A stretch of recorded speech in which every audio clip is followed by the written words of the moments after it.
Kicks to the front are probably one of the most popular moves that you'll do in aqua classes, along with jogging, cross-country ski and jacks.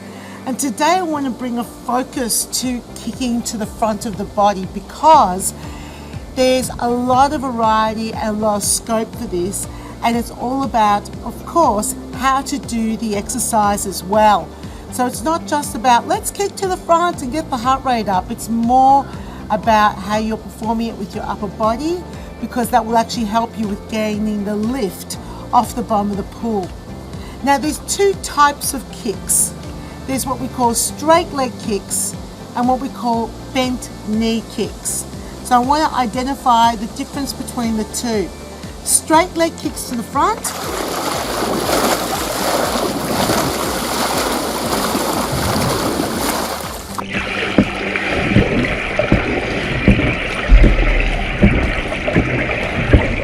Are when your legs straight. When your legs are bent, it's what I call a bent knee kick.